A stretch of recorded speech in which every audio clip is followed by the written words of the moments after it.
Тэгэхээр Жанчтайны даргын томилгоотой холбогдоод байнгын орон дээр нэлээд нухстай ярилцсан. Тэгээд гишүүд олон асуудлуудыг хөндсөн. Тэгээд тэрийг анхааралтай авсан баха. Тэгээд энэ дээр бол яг л тэр асуудлууд бас нэлээд гишүүдийн хувьд бол эргээл байнгын орон дээр яригдсан олон асуудлууд эргээд босч ийн л да. Тэгээд өөрөөр энэ бол зөвхөн байнгын орны гишүүдийн хүрээнд яригдж байгаа асуудал биш. Одоо нийт гишүүдийн хувьд ч гэсэн энэ бол одоо бас тулгымцсан асуудал юм аа. Тэгээд дэвтүрчний тэр улс төрчид гэдэг дээр бол хамгийн гол асуудал байгаа юм л да. Ерөөсөө нэгд бол за тэр сонгуульд жагсаалаар өгдөг энэ бол зөвхөн 90-ад оны ч биш. Энэ бол 2000 оноос хойш ч гэсэн одоо манай тойрог дээр ч гэсэн одоо би бол бодтой нүдэрээ харсан. Тодорхой жишээг байнгын орон дээр хэлсэн. Тэгээд энэний цаана бол яг хэн нэгэн хүнд санал өгөх асуудал биш юм аа. Энэний цаана эргээд зэвсгчний нэр хүнд байр суурь зэвсгчний хөгжлийн асуудалд өөрөө ингээд шууд нөлөөлчихөж байгаа. Үнэхээр сонгуул гэдэг чинь бол хэн ялах нь тодорхойгүй асуудал шүү дээ. Ингээд маш тодорхой одоо улс төрийн уу, танил талын уу ямар нэгэн шалтгаанаар аль нэг талд нь цэргүүдийн өгүүлэх юм үйл явц нэлээд явцсан. Энэний дараа эргээд одоо үр дүн бол өөр л гарна шүү дээ. Ингээр бол үнэхээр зэвсгчэнд хандлага үнэхээр маш их хор хөнөөлт юм билээ.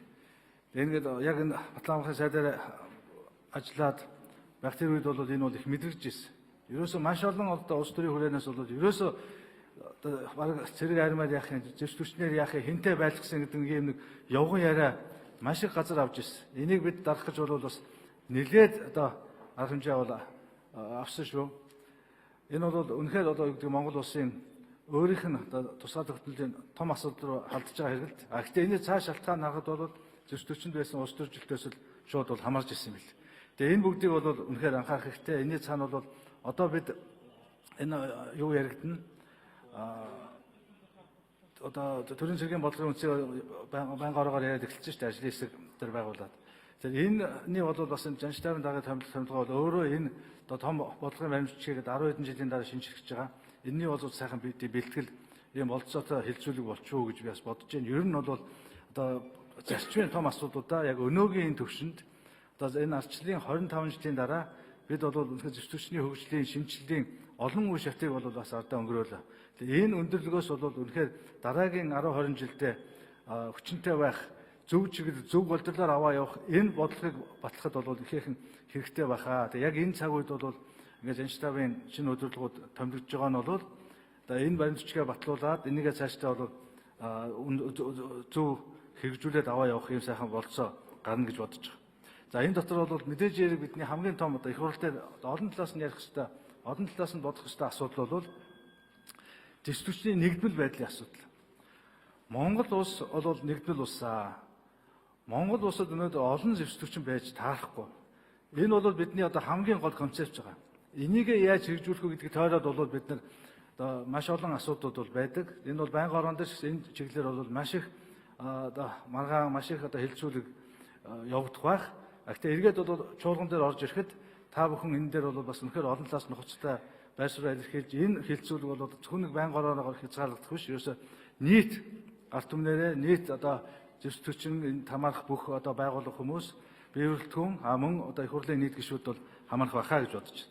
За тэгээд байнгын орон дээр ч гэсэн байнгын орон дараа анхааруулж ирлээ. Сүүлийн үед бол бас зэвсгчтэй холбоотой ингээд таагүй мэдээлүүд ингээд яваад байгаа. Энэ нэргээд бол зэвсгчтэй бол бас муухай нөлөөлөд байдаг л.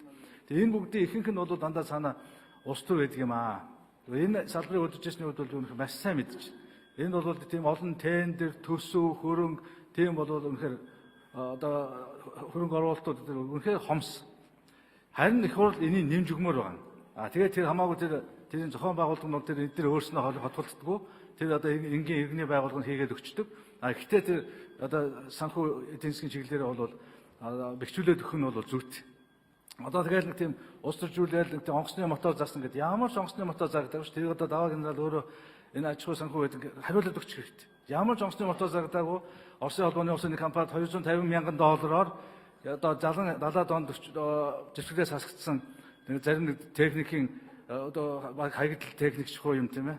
Хөдөлтөх тийм гэрээ хийгдсэн. Тэр нь бол луур байсан. Эргээд тэр хүмүүс нь ялаа хэдлээд одоо шийдвэрлэлээ хүлээцсэн. Тийм зохицоод тэр явж исэн үйлдэл зогсоогоо газар дээр зогсоогоо тийм огт хэрэгжээгүй байхгүй. Тэгтэл ерөөсөө ингээд бүх сони хэвлэр бүх хүн тийм ойлголт өгөөд